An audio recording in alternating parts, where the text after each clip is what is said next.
Live from the city that never sleeps. 17 miles from Madison Square Garden, New York City. It's America at Night with Rich Valdez. America's favorite late night talk program featuring interesting guests from around the world and calls from across America. And now, here is your host, Rich Valdez.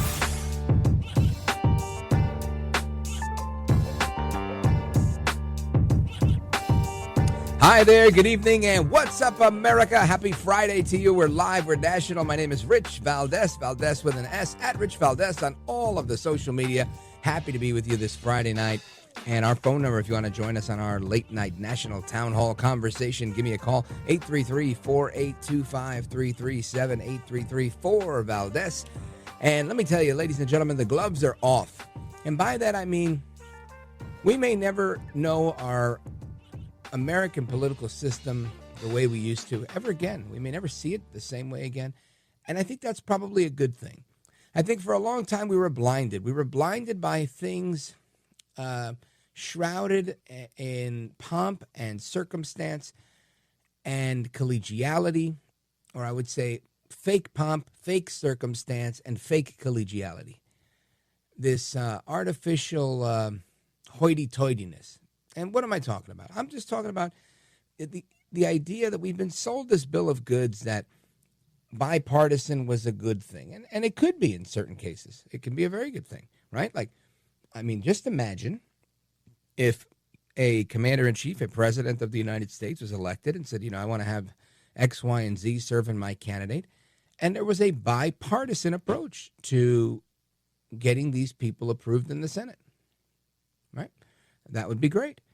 That would be nice if there was a bipartisan approach there. But oftentimes bipartisan was really a euphemism. It was code word for we're bending on an issue. We're doing something that benefits us, we the government, right? Not we the people. And now I think people are hip to this. People are seeing what is for what it is. And even if you don't agree with me, I don't really care. I really don't. I guess I'm one of the few people, I don't know what you would call me, but I want you to at least grasp whatever position I'm espousing and however I explain it, and I hope that you can understand it and maybe consider it. And if you sign on to what I believe, great. And if you don't, that's great too. Do your thing. I don't begrudge people for not believing what I believe. I don't. I just can't do it. It's not in me. It's not in me to say, oh my God, you don't believe in Jesus? You're an infidel, or whatever we're supposed to call them, heathen. Yeah, I just don't. You believe in you, and I believe in me, and that's it. But when it comes to certain things, we have to believe in our system of government. We have to believe that the sun rises in the east and it sets in the west. Right? There's certain universal truths that we have to all agree on and hold on to, and people doing the right thing is one of those things. And when you no longer believe that people are doing the right thing, whether it's the Secret Service Director, Cheadle, and now Mr. Rowe, whether it's the Commander-in-Chief, Joseph Robinette Biden, who I call Joe El Baboso Biden, his Vice President, Kamala Harris, and the rest of their ilk, I think a lot of people don't believe that they're doing the right thing. Not that they're doing a bad job, per se. I think they think they're doing bad things. I believe that's why a lot of people voted. This wasn't, this wasn't just a referendum on one's job performance. I think this was a referendum on one's character in many ways, right? The character that was displayed by Kamala Harris, by Joe Biden, by so many that did not win. Because it didn't match the character of the country. People were like, look, at the end of the day, they know that this is not maybe my choice for president, right? Like me toward Obama. I was not a fan of Obama in any way. I was a critic. The only thing I was a fan of was I thought he presented himself well, and the guy was savvy at politics, in retail politics, AstroTurf politics. But I didn't, appreciate his political positions. Anyway, the point I'm making is that I feel like the gloves are off. I feel like Americans are now in a place where we can look at things for what they are and we can say, wow, you know what? Yeah, I think so-and-so's full of it. And people are, connecting dots. And whether it's thanks to the conspiracy theorists, and I thank them, my hat is off to them, or just to people considering new points of view, listening to the myriad of new podcasts that abound today, new voices, new ideas. All of that stuff has helped to change the landscape. And it doesn't matter how much the left or Instagram or Meta say that I'm a disinformation artist or that, people that disagree with you are all fakes and phonies and frauds. And look, I'm guilty as the next guy in saying these people are liars. But I try my best to expose them as liars in their own words, to expose them as fakes, phonies, and frauds by playing clips of them, or when I get the benefit of having them on the show, so that you can hear what they have to say, so you can see for your own eyes and hear with your own ears. Because ultimately, it's you that has to decide what's good for you. And all we do is just provide information. Whether you label that information, misinformation, disinformation, propaganda, whatever. That's up to you to decide. I don't get to decide for you. I don't get to police your thoughts. I don't get to police your speech. And I guess that's why I've never cared if people end up believing me or not believing me. It doesn't really matter because I get to say what I want. Anyway, this isn't about me and my soapbox. This is about Americans realizing what's going on. And with this nomination of Pete Hegseth, it's really bringing people out, right? You've got people on our side of the aisle that are saying things. You've got people on the other side of the aisle. You've got senators, again, from both sides, critics, media personalities, all sorts. Everybody's got an opinion, and that's fine. I just think it's a great time. It's a great time because people are paying attention. I mean, people could say what they want about Trump, but he has done a lot to wake up a sleeping, they always say, let sleeping dogs lie. The dog's not sleeping anymore. A lot of people are paying attention the way they haven't before because they know that their voice does matter now. People who voted in New York, people who voted in New Jersey and say, oh, he's not going to win the state. What's it matter? Now they know. It mattered with that popular vote. First win since George W. Bush. It's 20 years. It's a big deal. People's votes matter. People's voices matter. People's opinions matter. So when I say I think the gloves are off, I think they are, but it's a good thing. It's a good thing that we're not going to be lied to anymore, or at least if people are lying, we can call them out. And it's not just the same people that listen to talk radio or watch, the right-of-center cable news networks. I think it's a lot of people from all sorts of lifestyles, from all different walks of life, that they finally, they don't feel embarrassed or ashamed to talk about politics or maybe even religion too. Who knows? People are willing to have the conversation. Today I was in my car with my daughter. We were went to the mall for a second. There's apparently these addictive cookies called Crumble without the E. And she just had to have some of these cookies. And anyway, we were there. Somebody had a bumper sticker in front of us, and it said, killing babies or killing children is not self-defense. And each word was in one of the colors of the Palestinian flag, like the red, the green, the white, the black. And she read it, and she was like, oh, that's the Free Palestine people. And it made me think, that there are political movements everywhere. There are people making a point about everything. Information abounds now like it never has before. And I think this has done nothing but help. I think the more information, the better it is. The more voices that are out there, the better it is. People have options. People can hear things they may not have heard before. And it's a good thing. And it's caused, I think, this situation where, again, I say, the gloves are off. We can now have a fair fight again. And not a physical fight, of course, but I'm talking about, the fight for truth, the fight for what's real and right. And I don't know. I feel good about it. I feel very good about it, even though you see the challenges that Hegseth is going through and some of the others, and you see senators, Joni Ernst keeps making headlines as of late for her praise of having trans members of the military as a benefit to the United States, and people taking exception to that, and that's fine. It's good. It's about time that we do that.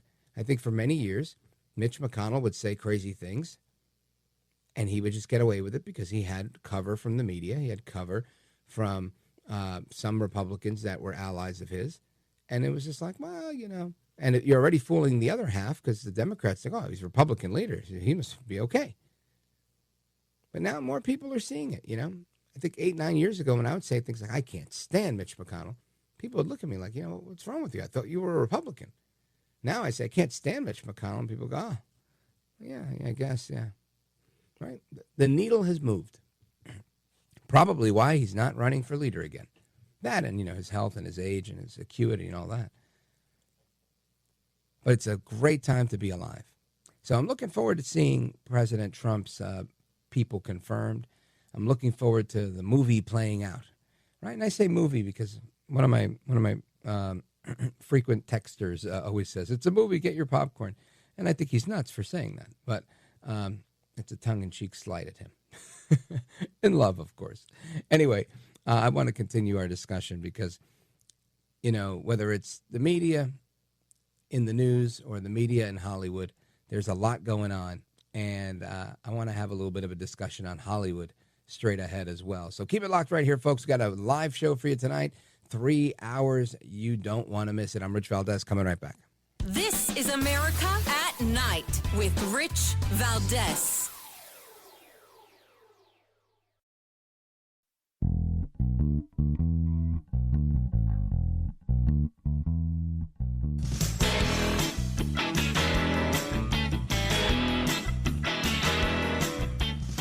Well, thank you, Rich, and thank you for everything. I know you very well, and I listen, but I have a lot of people that listen, and they love your show, and I appreciate it very much. America at Night with Rich Valdez. All right, amigos, welcome back, and I want to talk a little bit about Hollywood. All right, it's a Friday night. Let's let our hair down a little bit. And I don't know if you remember the show Xena Warrior Princess. I do. I was young, and you know, some of those outfits, she looked really hot in some of those outfits. So I definitely remember Xena, the Warrior Princess. But I want to talk about a more modern, or I should say, a more modern take on a similar type of story about a fierce woman that's on a rescue and revenge mission, and it's with the same person that was a writer on Xena Warrior Princess, and that's R.J. Stewart. He's a Hollywood writer, and he's also got a brand new book called Crazy Hawk, a post-apocalyptic thriller. R.J. Stewart, welcome. Thank you, Rich. Thank you for having me. My pleasure. So first, let's talk a little bit about the past, right? So you get into I'm trying to set the stage here. Were you writing for Hollywood for a long time when you were writing for Xena Warrior Princess, or was that one of your earlier projects? Where does that fall in your timeline? That was my last project. I retired after it. I made a nice bit of money off of that, and I bought a horse ranch in Southern California. Been living the good life. All right, and, so career milestone. Riding horses, and the valley I live in is what inspired me to come up with the concept of Crazy Hawk. Oh, nice. All right. So you spent this career doing this writing, and you culminate your career with a fantastic project like that. You retire, you're at the ranch. That itself sounds like a story. And now here we are with this new story, Crazy Hawk. What inspired it? Well, when I was a kid, high school, college, right around there, I read a lot of action novels by Alistair MacLean and thought of myself, when I started thinking of myself as a writer, I thought of myself more as a novelist. But as, things evolved in life, I ended up having a pretty good career in Hollywood. But that it sort of gnawed at the back of my mind, writing a novel. And one of the novels that were so influential for me when I started out was a novel called A Canticle for Leibowitz by Walter Miller. And it was a post-apocalyptic novels, one of the first. It and Earth Abides are really the first two major post-apocalyptic novels. And I always wanted to take a crack at it. And one of the things that fascinated me about Canticle for Leibowitz was the one of the characters becomes obsessed with trying to find out what the Earth was before the apocalypse, what society was like. Yeah. And that's one of the fun things I have in this book. My book takes place about 100 years in the future, and the world that my main character rides through, Deirdre, on her soul horse Danny, is the world that Rich and RJ live in, and so it's fun for the reader and it's fun for the writer to explore that world. What was the world? For instance, she asks questions like, "What was the cloud?"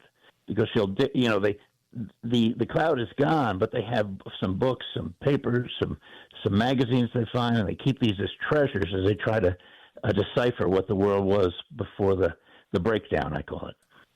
Now, tell us about her rescue mission. Yeah. She's on the trail of the men who took her sister, and which is bad news for those men because she's a very formidable woman. And she's kidnapped by when the story begins, we don't know who kidnapped her, and she's pursuing them relentlessly on her horse, Danny. And what it leads to is her discovering a very formidable people who are trying to revive the technology of the 21st century. And their instincts are all wrong. Every bad part of our technology, they want to revive. And so her mission becomes not only to save her sister, but how to stop this new entity. And I want you to tell everybody, R.J. Stewart, how do they, find out the end of the story? How do they get a copy of the book? What's the website? Yeah, my website is hovartus.com, HOVARTUS.com, and of course I can get it at Amazon, Barnes & Noble, all the usual suspects. And folks, again, the book is Crazy Hawk, a post-apocalyptic thriller. You can check it out at RJ's website, Hovartus, or at Amazon.com. And RJ Stewart, if people want to follow you and learn more about the work you're doing, are you on social media? Is there another place that they should go to follow your work? Not really. No. This is okay. Basically, Hovartus is basically it. That is the one-stop shop to get the book. Again, the book, Crazy Hawk, a post-apocalyptic thriller from R.J. Stewart, the Hollywood writer that brought you Xena, the warrior princess. R.J. Stewart, I want to thank you for being with us. You're a gentleman, a scholar, and a patriot, and I appreciate you being here, sir. Thank you, Rich. You bet. All right, folks, more to come straight ahead. Don't go anywhere. I'm Rich Valdez.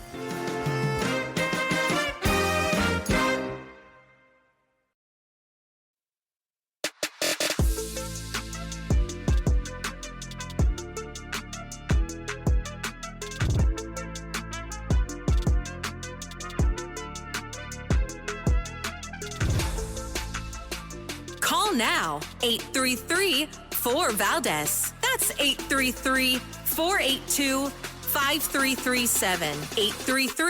833-4-VALDEZ. That's Valdez with an S. All right, amigos, welcome back. It's Friday night. Rich Valdez here with you live till 1 a.m. Eastern Time. The phone number is 833-482-5337. And we're just talking about post-apocalyptic stories. And something that some people think is the apocalypse itself are something the New York Post is calling creepy skyquakes. Now, I was looking at the New York Post, And what you're hearing are these skyquakes, people getting video. This is what they sound like. And it's a booming phenomenon, pardon the pun, leaving scientists kind of stumped here, saying they don't have an answer for this. But this is interesting. The Post says this one will have you quaking. Scientists have little explanation for a booming phenomenon that's terrifying and rocking the globe. They say that it's noted as an ominous prelude to an earthquake. Episodes of so-called skyquakes, which are bizarre exploding sounds that are more mysterious and creepy than thunder, have been recorded as far away as India and Japan. And many of these are happening right here in the United States. And this has been going on for a long time, like over 100 years. There's documented reports of this. Closer to home, in New York, the act of nature is sometimes called the Seneca Guns in the Finger Lakes region. And shout out to all of our stations in the Finger Lakes region. And the author, James Fenimore Cooper, he described the freak incidents as deep, hollow, distant, and imposing in his 1850 short story, The Lake Gun. The lake seems to be speaking to the sounding hills, which send back the echoes of its voice in accurate reply. That's a quote from James Fenimore Cooper. In the 1800s, the New Madrid, folks in New Madrid, Missouri, said it sounded like artillery was coming ahead of the earthquakes. So skyquakes is what they're called, and some say they precede earthquakes, but people don't always know where, right? You might hear these things and the quake isn't near you, but you still get to hear the rumblings in the sky. I've never heard that other than thunder, and I've heard some pretty, scary thunder, but it's usually, it sounds like thunder. It doesn't sound like that, what you guys heard. So this has been going on, and they've got cases all over the place. And this is a good question for when we bring one of our favorite geologists on, Dr. Gregory Wrightstone. I'd really like to know his take on this, and if this seismic activity is actually happening in the sky or not. And anyway, just something I wanted to share with you because I thought that was kind of crazy. So if you guys want to, if any of you are seismologists or experts in skyquakes, feel free to chime in and let me know what the deal is there. Now, another thing I wanted to mention was yesterday I wasn't here. You guys got to hear some of the greatest hits, and that was awesome. And one of the guests that we had yesterday was we revisited a interview we did with Bianca Della Garza from Newsmax TV. And that's actually why I was out, not because of Bianca, but because of Newsmax. They had their annual holiday party in New York City, and I was graciously invited, and it was great to be there. Saw a lot of great people. Many of the people that we hear on this program sometimes, like Gordon Chang and a few others. Really, really a good bunch of people. Mark Simone was there. He's been on the show before, and a great radio host in his own right.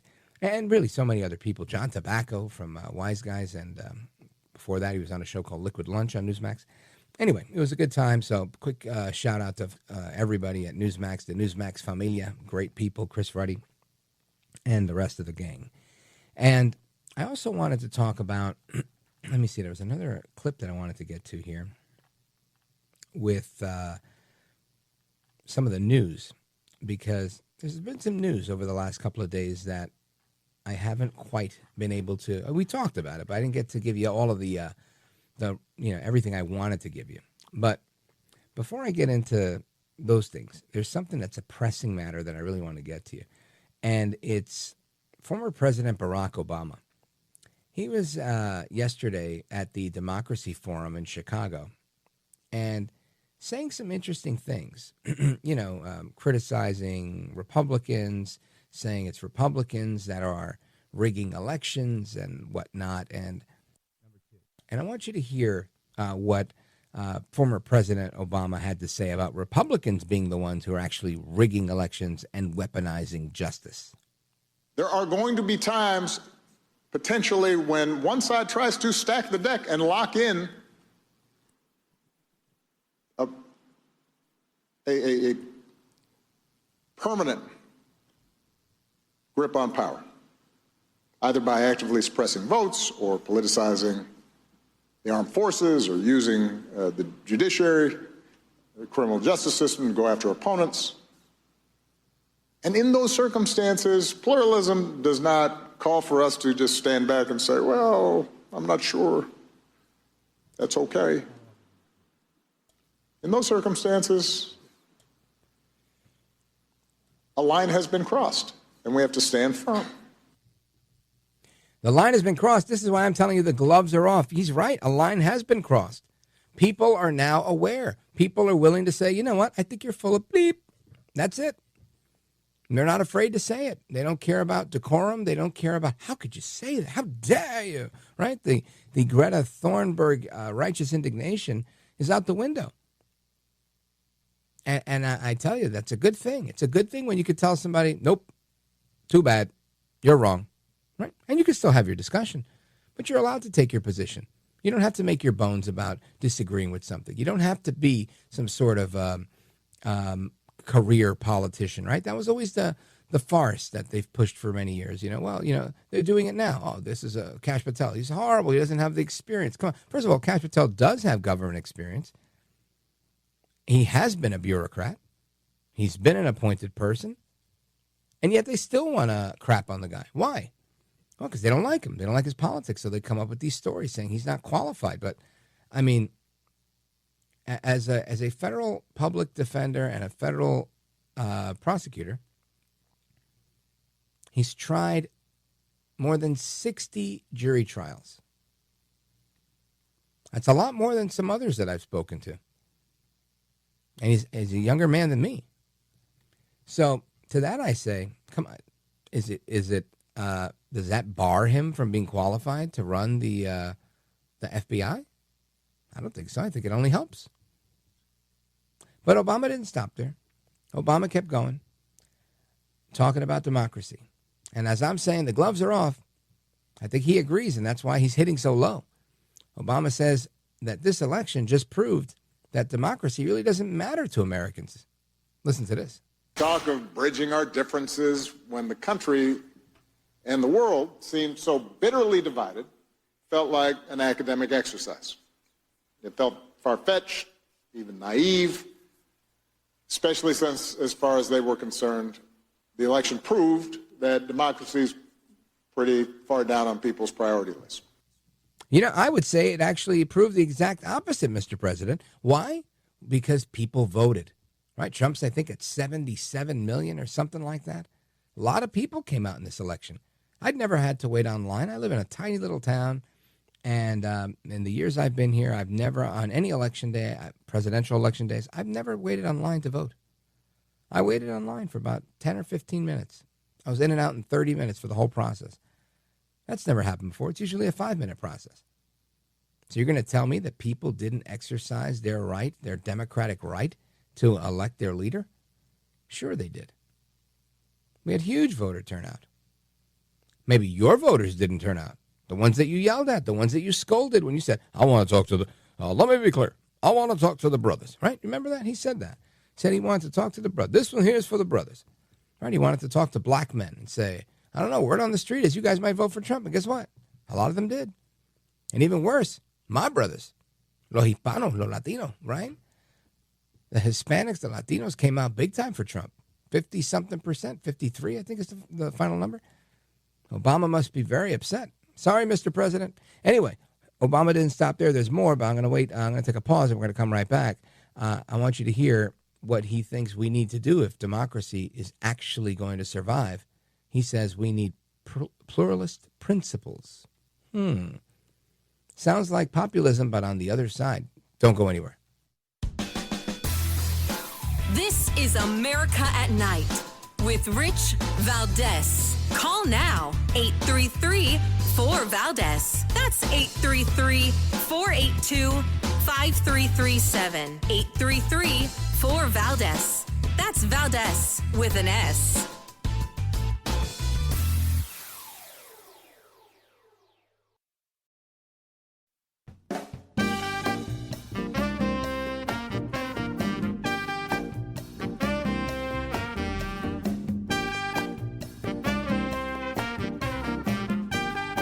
My hands across America to the liberty-loving Latino, Rich Valdez. This is America at Night with Rich Valdez. Call now, 833-4-VALDEZ. That's 833-482-5337. 833-4-VALDES.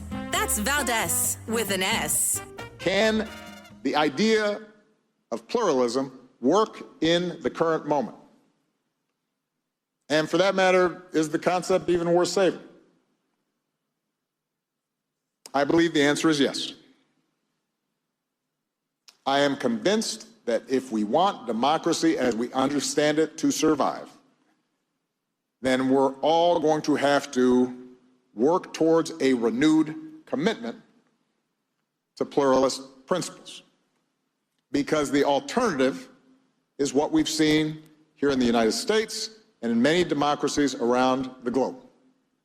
Not just more gridlock, not just public cynicism, but an increasing willingness on the part of politicians and their followers to violate democratic norms, to do anything they can to get their way, to use the power of the state to target critics and journalists and political rivals. Opposing your critics and rivals, political rivals. Well, who did that? Right? I'm old enough to remember when Barack Obama was president and the IRS was targeting conservative groups that were criticizing him. Right? That was the Tea Party groups. And they were being withheld from getting 501c3 status because, they couldn't operate if they weren't tax exempt and they needed to be able to raise money, et cetera, et cetera. And Obama didn't like that.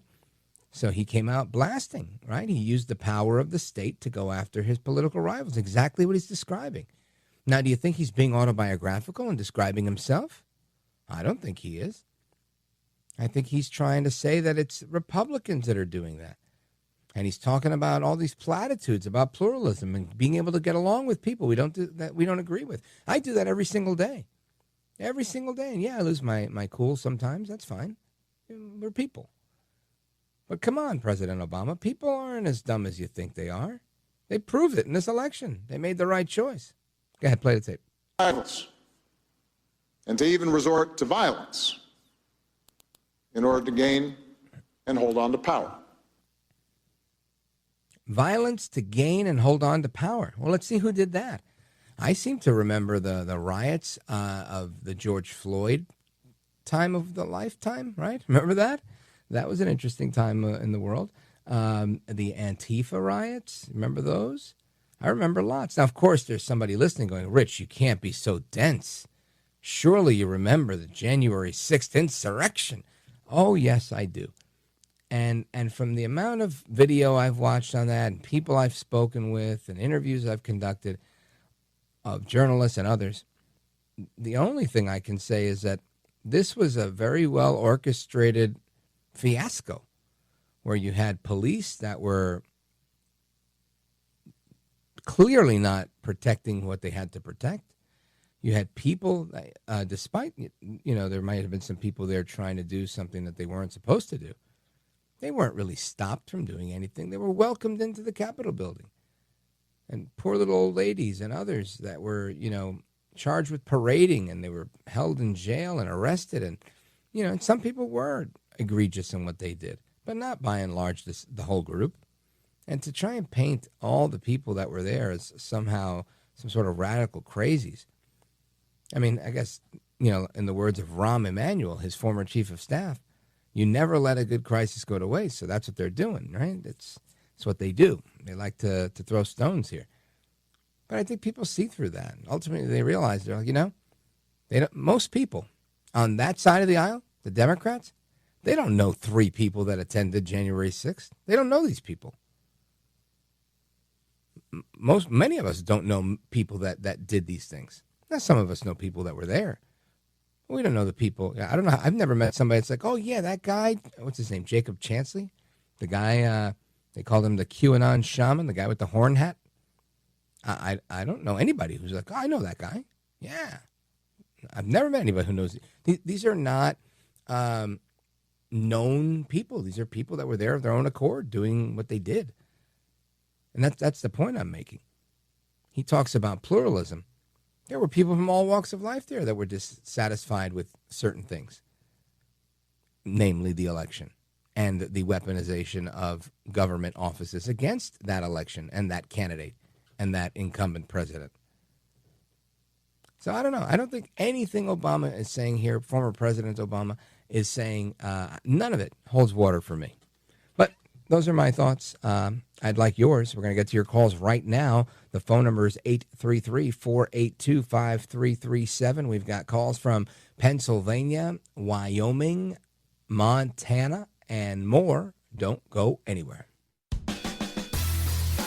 This is America at Night with Rich Valdez. Call now, 833-4VALDEZ. That's 833-482-5337. 833-4VALDEZ. That's Valdez with an S.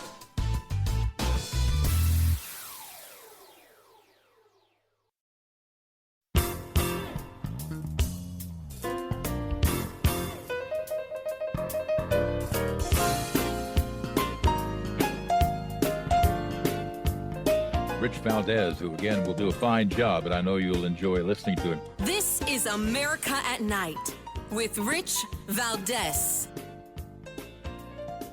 All right, it's open phones across America this segment, and let's go. I want to go to Nate, Williamsport, Pennsylvania, WWPA. Nate, go right ahead. So, Mr. Valdez, I love your show. I love Thank you. what you believe in, and mostly I love how you make stupid people sound stupid. I think they do a good job on their own. Amen. Former President Obama was 100% spot on with his speech. He wasn't talking about the Republicans and Trump. Everything was about the Democratic Party. Every single point he made says Democrat, Democrat, Democrat. Yeah, I think you're right, Nate. He probably should have delineated that, saying, hey, I'm talking about myself here. I'm talking about my team. But it's just amazing to me. And, we could all just sit here and say, oh, they're projecting again. But the reality is, I think part of it is projection. And the other part of it is maybe denial, right? They just really see the world so differently than we do. And thank God for it so that we can sit here and have the discussion that we're having. Because you need that type of nuance, I think, right? Anyway, thank you, brother. I appreciate it. Have a great weekend. Godspeed to you.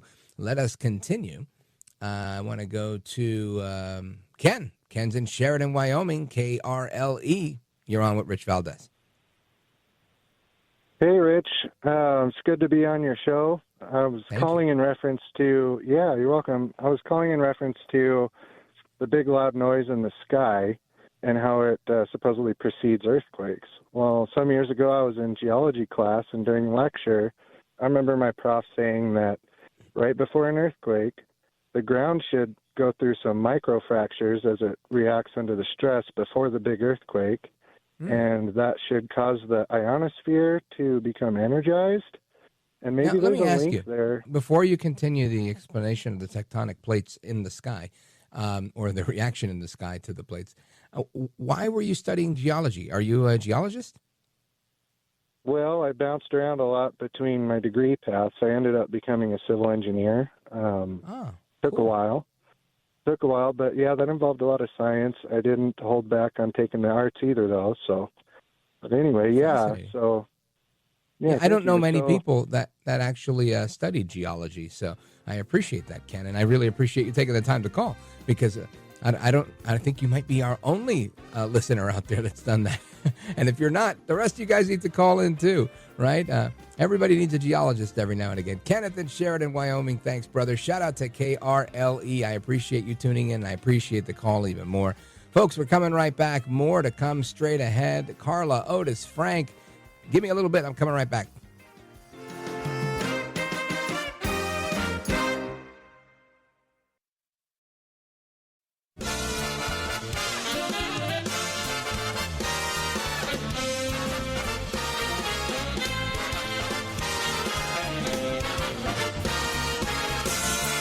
Live from the city that never sleeps. 17 miles from Madison Square Garden, New York City. It's America at Night with Rich Valdez. America's favorite late-night talk program, featuring interesting guests from around the world and calls from across America. And now, here is your host, Rich Valdez.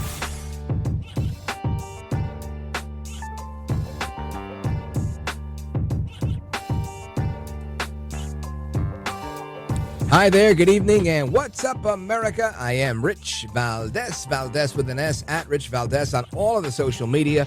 Welcome to another hour of our show. We are live and national this Friday evening. Our phone number is 833-482-5337, 833-4-VALDEZ.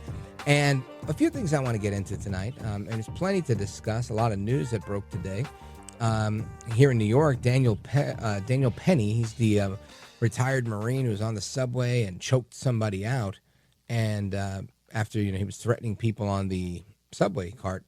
Then in the process of that, the guy didn't come to right away, and then he died later on. The trial judge has agreed to drop the top manslaughter count after the jury has deadlocked twice. So that's a good thing. The Manhattan prosecutors were forced to take the drastic step of tossing the highest charge they have against Mr. Penny earlier today, after jurors twice said they couldn't agree on a verdict in the, this is a big case that they're looking at in New York. Let me see what happened after that. The note from the jurors was that they were, deadlocked on the count of manslaughter in the second degree, sparked by a dizzying and dramatic back and forth that ended with Manhattan Supreme Court Justice Maxwell Wiley agreeing to dismiss the charge.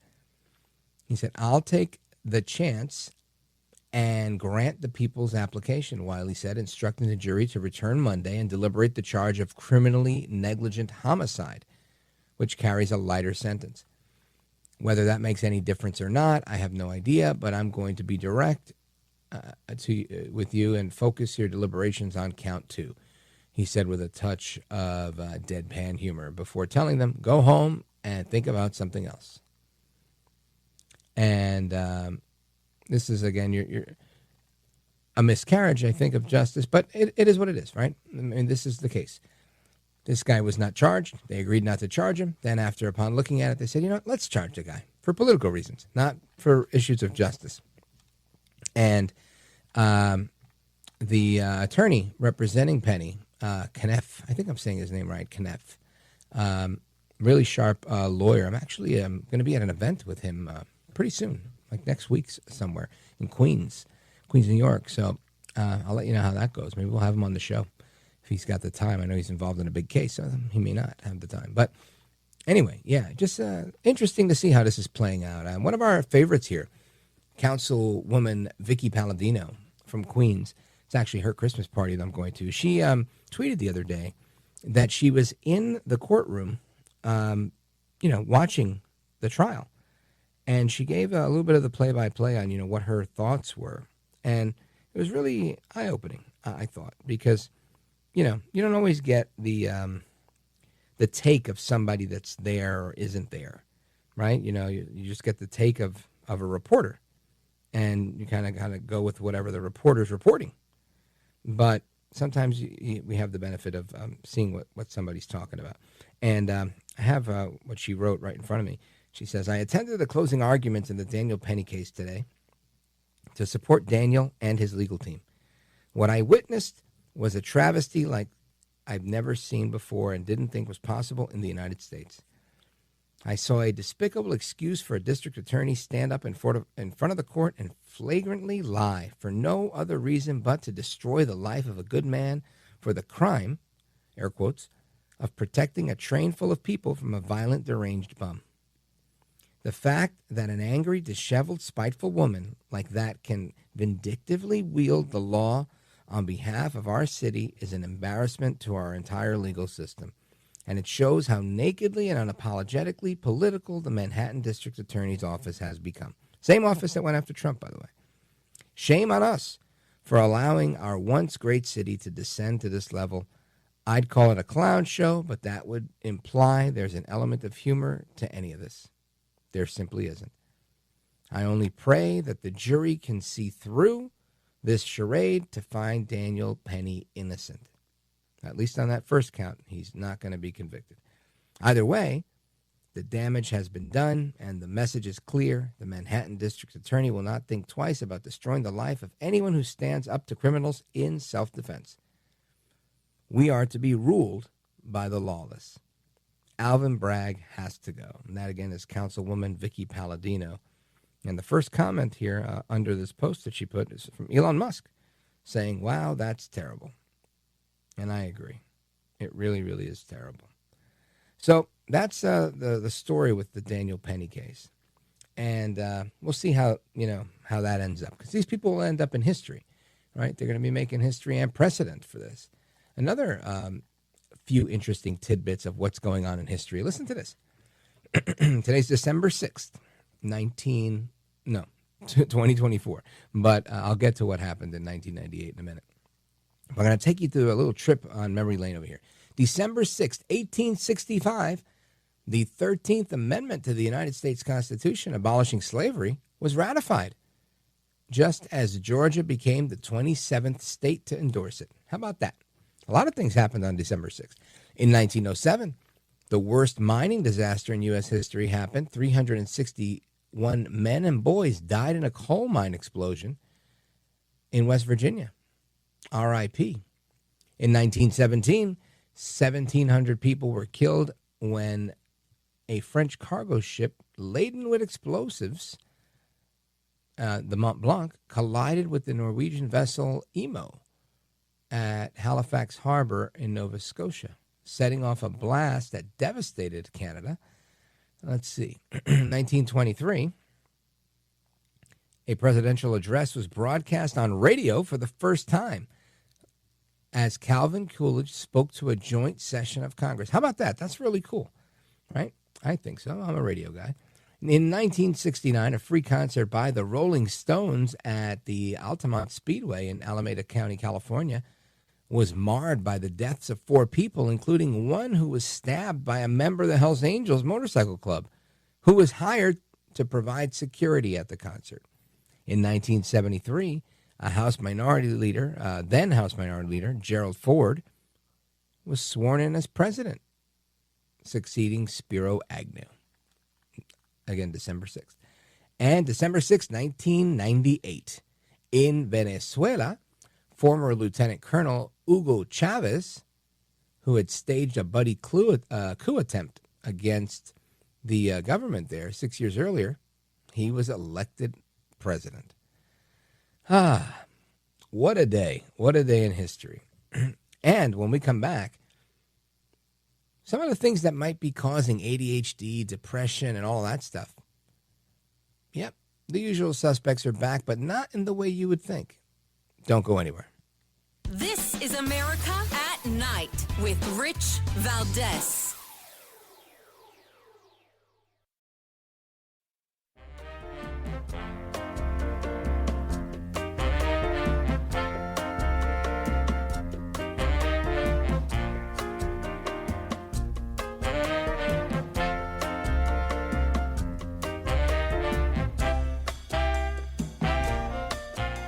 The best guests, the best opinions.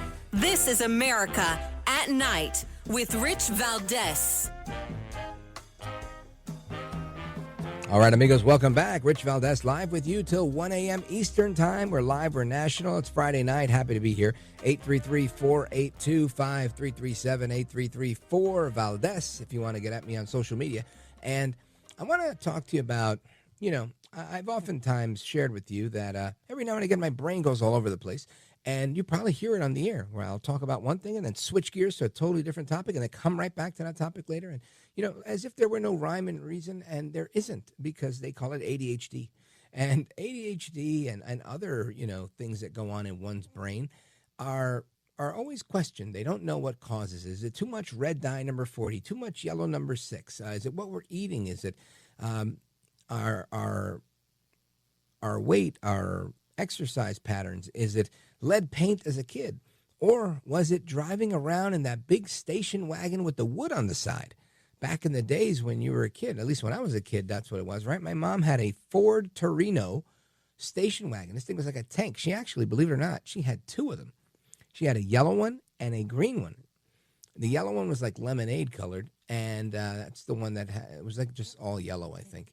And then the green one is the one that had the wood on the side, and it was an ugly green. You know, the ugly green that everybody's bathroom was back in that era, or, you know, I guess late 60s, early 70s.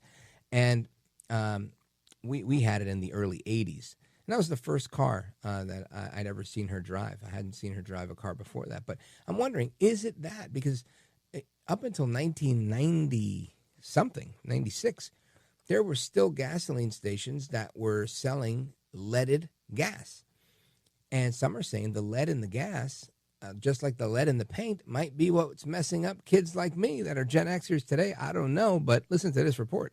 So if you've struggled with mental health issues, this study might offer some insight into why. Now, starting in the 1920s, right, we knew that cars ran on gasoline that contained lead to help engine performance, and leaded gas wasn't really fully banned until 1996, so not that long ago. So anyone born before then really could be at risk of harmful effects. Now, for the study, the researchers looked at this, data on lead levels in kids, how leaded gasoline was used, and trends in mental health conditions. And here's what they found. Roughly 151 million mental health diagnoses may be attributed to lead exposure. That's a lot. So how does lead impact the body? Well, lead is a toxic metal that harms nearly every organ, especially the brain.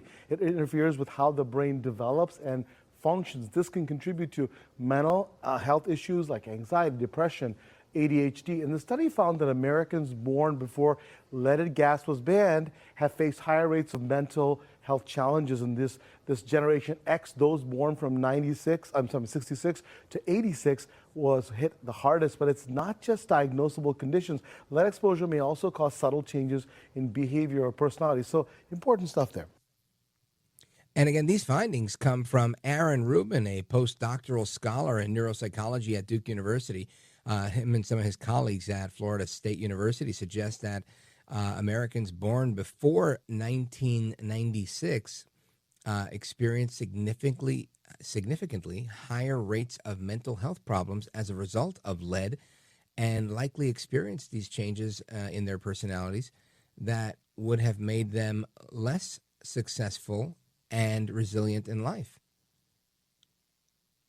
Isn't that interesting? I think that's debatable, because some people say that it's their ADHD. I'm one of those some people that argues that but for the ADHD, who knows what kind of personality I have? I might be normal, right? I may not incessantly shake my leg or, be flying at 200 miles an hour in my brain. I don't know. I think that adds to the whole Rich Valdez experience. But what do I know? I want to talk to somebody who could talk to us about these things a little bit from a different perspective. Not the perspective of why people get anxious or depressed or anything like that, and forget the ADHD. But some people, especially this time of year, they become very depressed. They become very blue because of holidays, because the weather changes. You know, if you're on the East Coast, it's summer, and then September comes. Next thing you know, it's October, and it's okay. And then, boom, it's November. It's freezing. You get Thanksgiving. Maybe you've lost family members, and voila, here we are. Well, maybe it's not just the leaded gasoline or the weather or whatever. It could be more, right? And I want to talk about how to get out of that. And Dave Haberer has written a book, and the title of the book is fantastic. How did I get into this pit? And it talks about depression, fear, and struggling with sickness, dealing with the unknown. And it's those ups and downs in life that I think are, interesting and equally devastating, that really face each of us, right, as we look down the road of life. And I want to hear a little bit about that story and why he wrote the book. Chaplain Pastor Dave Haberer, welcome. Hi, how are you? Wonderful. Glad to be Thank with you you tonight. Thanks. Likewise. Tell us a little bit about why you wrote this book. I've been in pastoral ministry for over 40 years. I wrestled with lots of people struggling through situations like I mentioned in the book, people who find themselves in either health problems or financial problems, that are not of their own making. You know, we think oftentimes that we get into situations with God because we have made bad choices, but sometimes we find ourselves in situations that are beyond our control. And then how do we wrestle with a loving God whose hand is upon us, has kind intentions towards us? How do we bring those two things together? How do we bring our situation and see the hand of God? And is there something bigger going on that we're not aware of all the time? And Dave Haberer, what made you go down this road? Was it a personal issue for you? Was it you always knew you wanted to help people in terms of pastoral ministry or chaplaincy? How did you choose this path? What led you that direction? Well, it just kind of happened over time, but I was reading the story of Joseph, and actually I was going to preach it one Sunday, and it just became clear to me that there was something more going on in the story than we kind of look at on the surface, that there was something going on that spoke to a deeper need in the lives of individuals. And I had some people that were struggling. Some of the people in the book, those are real stories of we're going through situations, and I needed to wrestle with their struggles so that I could minister to them, so I could help them kind of deal with the situations they found themselves in. And what steps did you take to do that? How do you help somebody that comes to you and says, hey, I'm struggling with depression? Well, we need to look at the circumstances, right? We need to see exactly what they're wrestling with. But then we need to go back to God. We need to understand that there's a bigger picture than my circumstances. And we live from experience to experience, right? So something happens, we respond to that experience. There's a reaction, we respond to that. We're going through life experience by experience and responding to those things. And sometimes that leads to depression, leads to all kinds of mental issues that we have to wrestle with. But there's something bigger behind the scenes, and that's God accomplishing his redemptive purpose, right? So sometimes God takes us into these circumstances like he took Joseph into circumstances that seem seems not what we expect from God. And so then we wonder, we begin to question, is God here? Where is God? Is God alive? Did I do something wrong? And oftentimes we find that we haven't done anything wrong, but that God is moving us, challenging us, changing us, conforming us to Jesus. So focusing our attention upon the hand of God more than on our circumstances, I think helps us to deal with difficult situations. Well, it's an amazing message, folks. Again, the author is Pastor Dave Haberer. He's a chaplain. Check out the website, journeyfaithmedia.com. The book is called How Did I Get Into This Pit? And you're going to learn about depression, struggling with sickness, dealing with the unknown. Pastor, I want to thank you for being with us. Thanks for writing the book. Godspeed to you, sir. All right. God bless you. You bet. All right, folks, more to come straight ahead. Your calls and more. We continue. It's Friday night. We're live. We're national. And I'm Rich Valdez.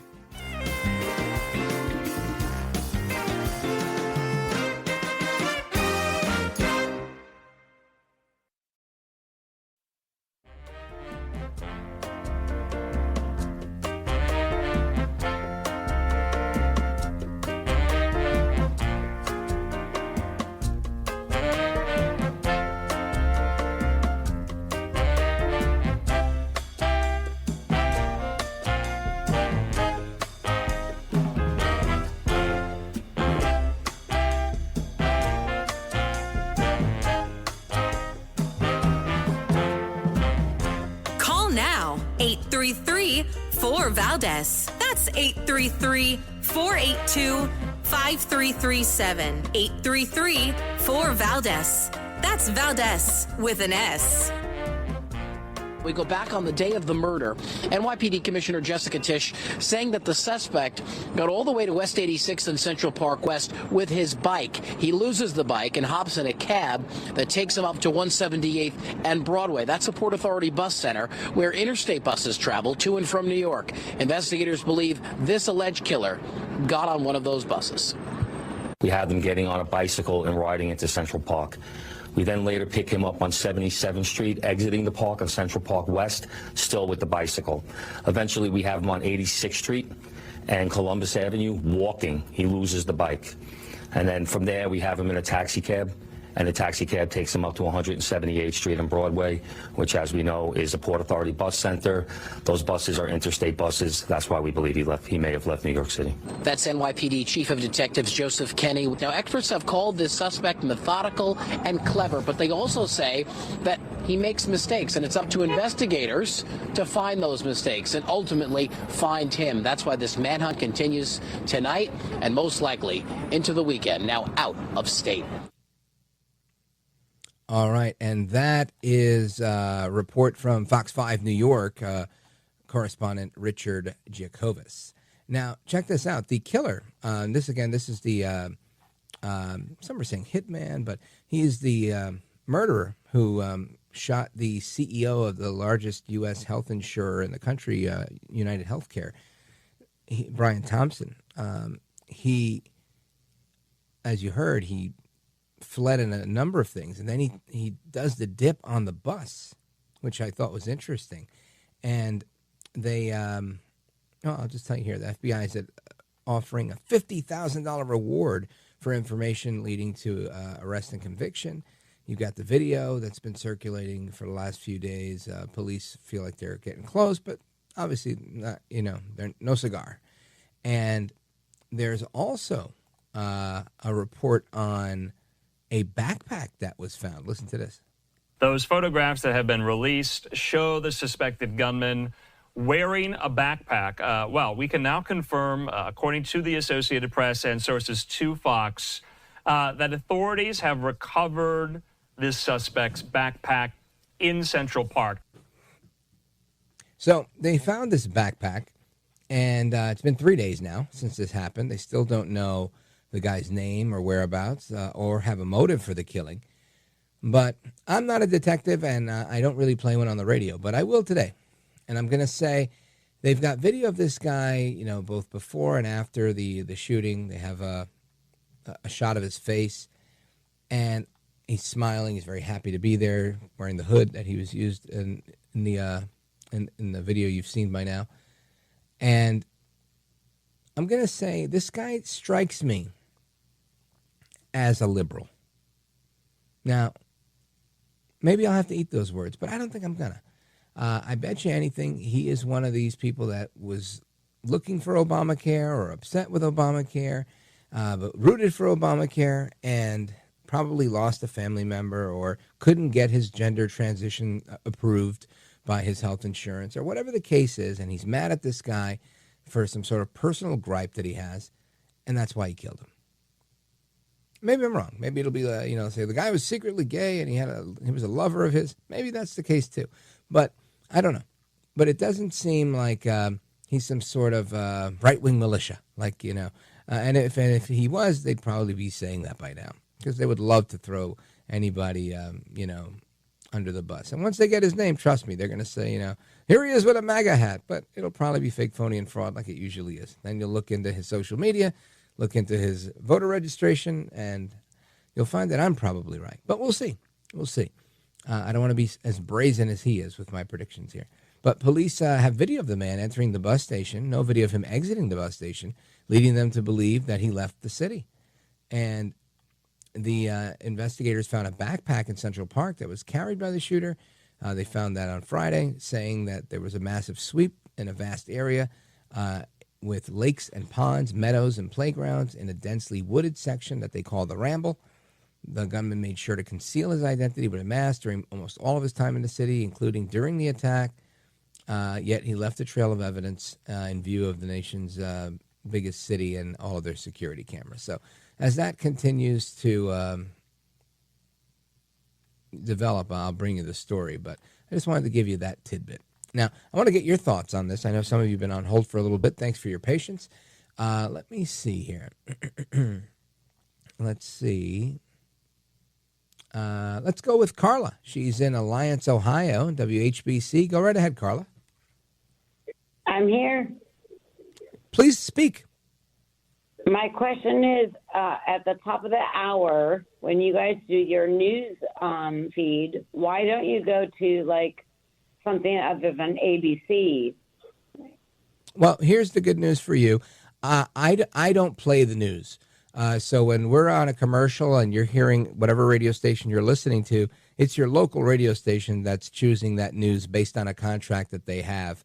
So, you know, this show is playing on a few hundred stations across the country, and all of those stations probably have different top-of-the-hour news. So I wouldn't be able to answer that for you. But typically, it's a question of dollars and cents. Usually, whoever can get reliable news that's up to the minute, up to the date, and that is delivered regularly to the radio station, they'll probably stick with that. Over the years, there's been a lot of transition. The network for this program, Westwood One, used to carry news, and you used to hear Westwood One news on this program, or at least there was a feed for it, but Westwood One news isn't around anymore. And that's been the case with a lot of things. So I think as there's fewer and fewer options for top-of-the-hour news, you get whatever, you know, the local station can afford to get, and, you know, whatever the best deal is for them. Thank you. Oh, you're welcome. My pleasure. And let's continue. Where do we go? What's next here? I want to go with Otis calling us from Morgantown, Kentucky, WKCT. Otis, go right ahead. You're on with Rich Valdez. Hello, Rich. Thank you for taking my call, and good show. Excellent. I was going to comment on Obama and the skyquakes, but I do want to say that Daniel Penny is a hero, and anybody that's able to do that, step up for your fellow man, is a hero. And this insurance executive and thing and all, that he got assassinated and all, it's a terrible thing. He had a family too, right? Well, not joking or anything. I've seen every episode of Obama, and remember Joe Biden said Antifa didn't exist, so it must have been Antifa. Right. A bad idea is what it is, right? That's what they said. It was an idea, a bad one at that. Otis, thank you for your kind words. I appreciate it. Folks, we're going to get to the rest of your calls and more straight ahead. Plus, we've got a whole hour coming up. Open phones across America. Don't miss any of it. I'm Rich Valdez, coming right back. This is America at Night with Rich Valdez. Call now, 833-4VALDEZ. That's 833-482-5337. 833-4VALDEZ. That's Valdez with an S.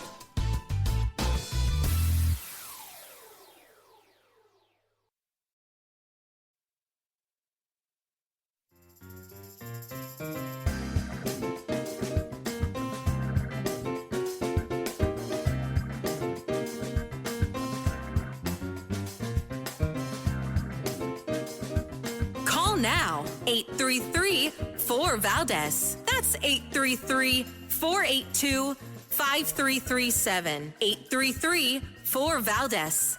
That's Valdez with an S. All right, we continue with your reactions to the news of the day, everything we've talked about all week, all night, plus whatever's on your mind. The phone number is 833-482-5337, 833-4VALDEZ.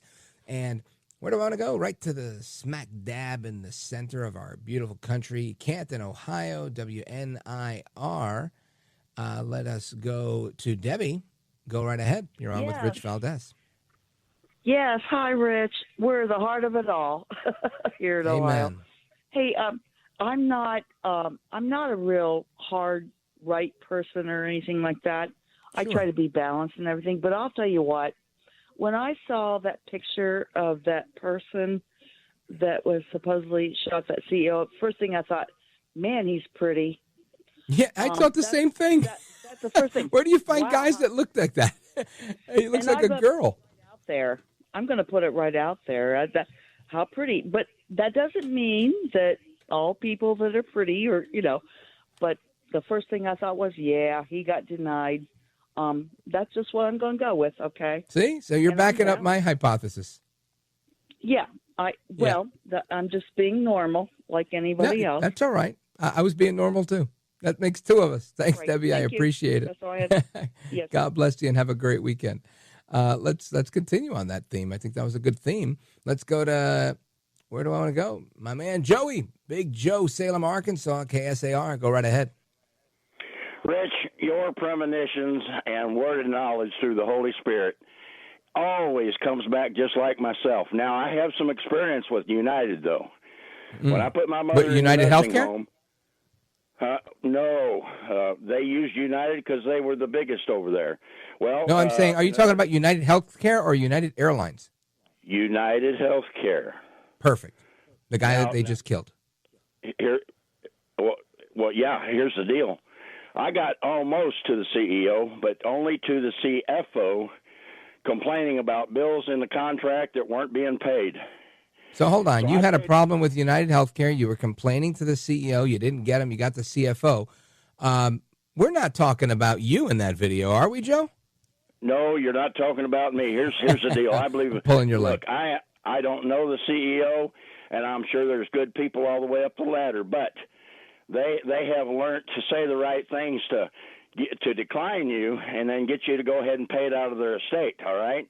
Now, I paid a bunch of small ones, and finally I got they wouldn't do physical therapy, which we agreed on, so I went back to regular Medicare, and then they got a bill in that I had 30 days left, and they wouldn't pay it. To make it short, bottom line is they tried to beat it. I appealed on paper. Then I threatened to take them to small claims court, and guess what? The nursing home called me and said, hey, what did you do? I said, well, I told them I'm going to file small claims here in an hour or two, and they said it's been paid electronically right now. Great. And here's the deal. The reason they're the biggest, in my opinion, and I see you seen what I've seen. This guy here, he planned this out for a while, and you don't just go kill the CEO because of a few bad bills. I mean, somebody got ruined financially in that family, and he's going to avenge their death. That sounds to me like what it is. I wouldn't doubt it. Either that or my hypothesis that they denied him sex change, one or the other. But I'm curious to see what it is when we find out. I'm really hopeful. And if you're out there, killer, I'm offering you an interview so you can tell your side of the story. All right, Joe, thank you, brother. I appreciate your call and all of the light you shed on that. That's a good one. And one more real quick, and then we will continue with a different topic. Let's go to Sue, Schwanksville, Pennsylvania, WFDE. Go right ahead. Well, I have a different theory. I think there's more than meets the eye to this story. I think just like a magician wants to redirect your attention to something else, he and his wife didn't live together. They lived in separate houses. He was worth a lot of money. And with all of the things that have been going on with United, the insider trading and this and that and the other thing, and the writing of the words on the bullets and all of that, they're making it look like it was a disgruntled, person who had that coverage. But I wouldn't be surprised if we find out later on that the wife hired somebody to off this guy. That's just my theory. I just think that it's not as straightforward as everybody thinks. Well, I guess, they always say when these things happen, they always look at the spouse first. And I guess the question would be those 43, I think he was worth $43 million. Is that something that she stands to gain? Or was there some sort of, prenuptial deal? I don't know. I don't know the deal on that, but that's another interesting theory. That sounds like we either got to get a good detective on this or a really good forensic psychiatrist like Dr. Carroll to find out, to get a profile on this guy. Sue, I think you've inspired a segment for me. Thank you, Sue. I hope you have a great weekend and very, very good information there. Good hypothesis. Folks, coming right back, we're going to go to South Carolina, Idaho, Montana, and more. Keep it locked right here. This is America at Night with Rich Valdez. Call now, 833-4VALDEZ. That's 833-482-5337. 833-4VALDEZ. That's Valdez with an S.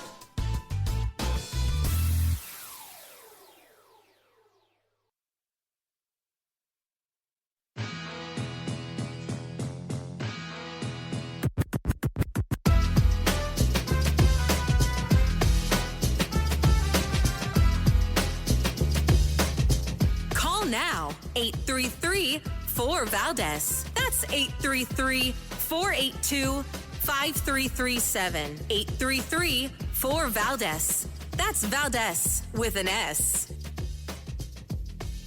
All right, we will continue the conversation about the murdered CEO, United Healthcare, and all of that in a couple of minutes. Right now, I want to switch gears to the Daniel Penny case that we were talking about, because Jerome has a comment. You know, Jerome, I call him Jerry Smalls, is the illest from Charleston, South Carolina. WTMA, go for it.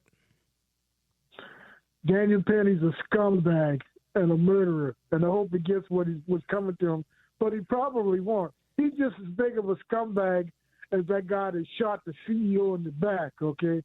And really? Now, let's hold on a second, Jerome. Hold on. Check this out. One guy does it while he's not looking. He sneaks up on the guy, knows where he's going to be. Daniel Penny was on a train where there was a guy threatening people, innocent people, and he says, hey, take it easy, relax. The guy doesn't want to do it. He subdues the guy that wants to fight him, puts him in a headlock, chokehold, knocks him out. The guy is still alive when he lets go, and then he dies later. How is that the same as going and assassinating someone?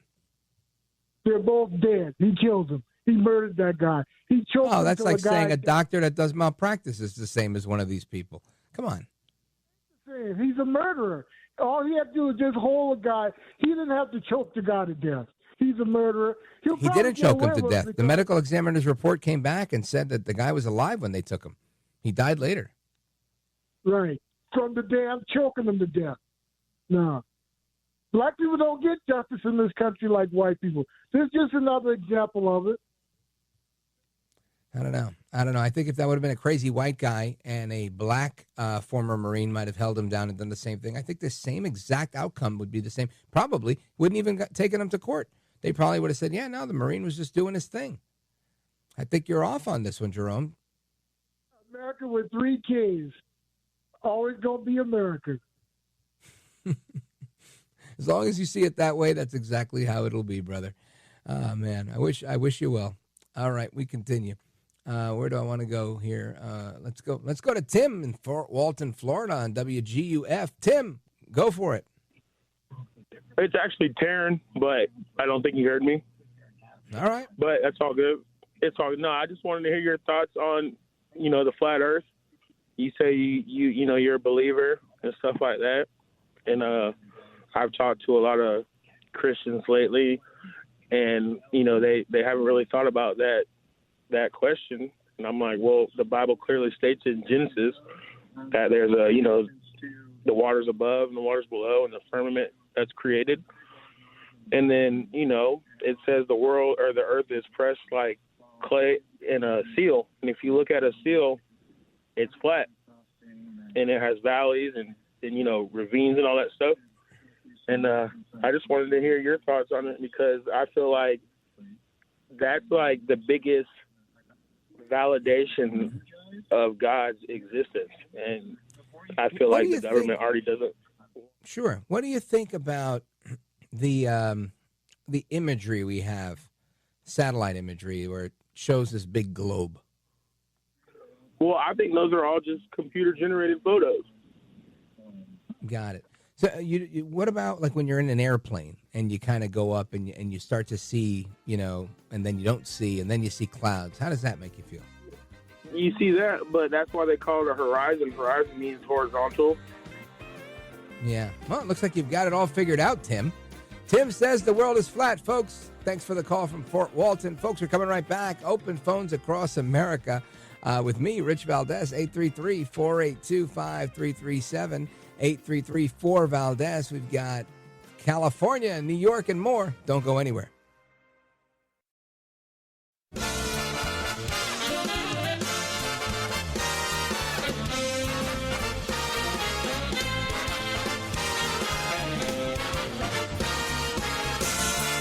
Live from the city that never sleeps. 17 miles from Madison Square Garden, New York City. It's America at Night with Rich Valdez, America's favorite late-night talk program, featuring interesting guests from around the world and calls from across America. And now, here is your host, Rich Valdez.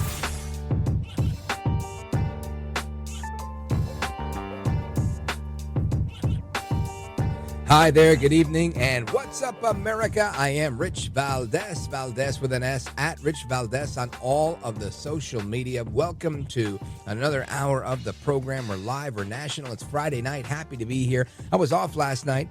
I missed you guys. I hope you missed me too, but we had some of our greatest hits, I like to call it. In our business, they call it the best of, but I like to call it greatest hits. And I'm happy to be back with you. I'm happy to be live. I love being live in this day part because so few people on the airwaves are actually live at this time of night.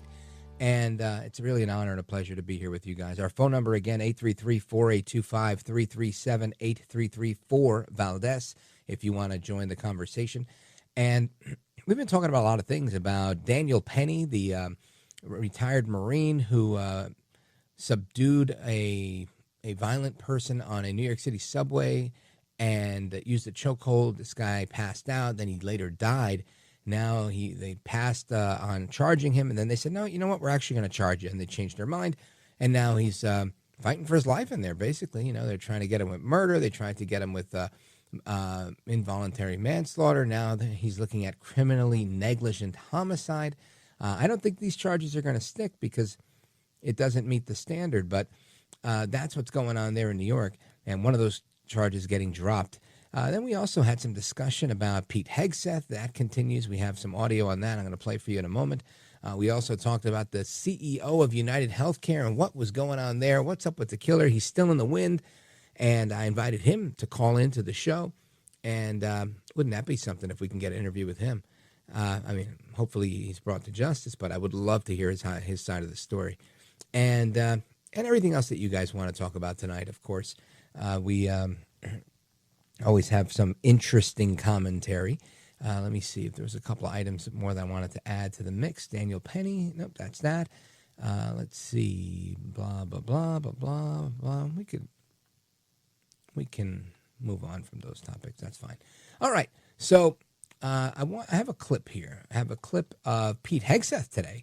Pete Hegseth making the comment that his nomination will not be a process that is going to be tried in the media. And he was speaking to reporters today. He was on Capitol Hill. Listen to this. I'm proud of what I fought for. I'm not going to back down from them one bit. I will answer all of these senators' questions, but this will not be a process tried in the media. I don't answer to anyone in this group. None of you. Not to that camera at all. I answer to President Trump, who received 76 million votes on behalf and a mandate for change. I answer to the 100 senators who are part of this process and those in the committee. And I answer to my Lord and Savior and my wife and my family.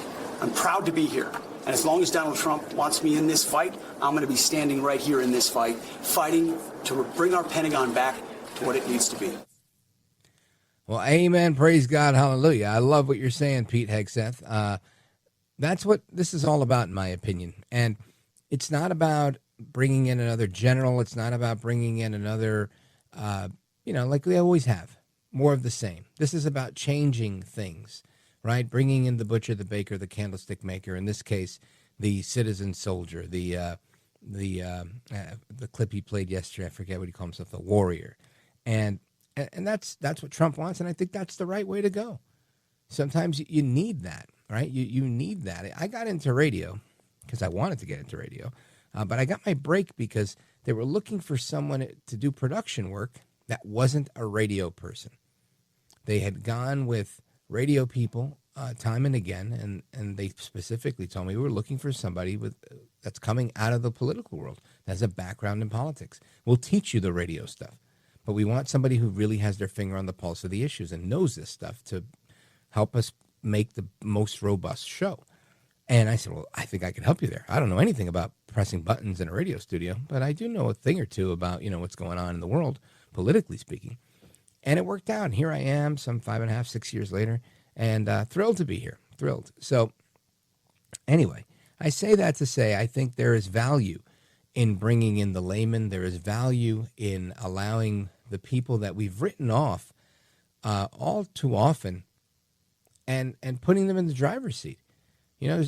I wouldn't have a problem if President Trump turned around and said, hey, you know what? I'm picking the guy that runs the biggest plumbing company in America, that has the biggest contracts, but a guy who's got dirty fingernails and came up as a plumber to be, I don't know, the head of the Department of Labor, just as an example. Now, I know he picked Lori DeRaymer, the congresswoman, former congresswoman.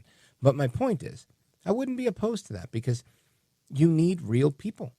You need real people. And we have gotten addicted to this political class of people that come with pedigree. That, you know, they went to Duke, they went to Harvard, they went to Yale, they went here and they went there.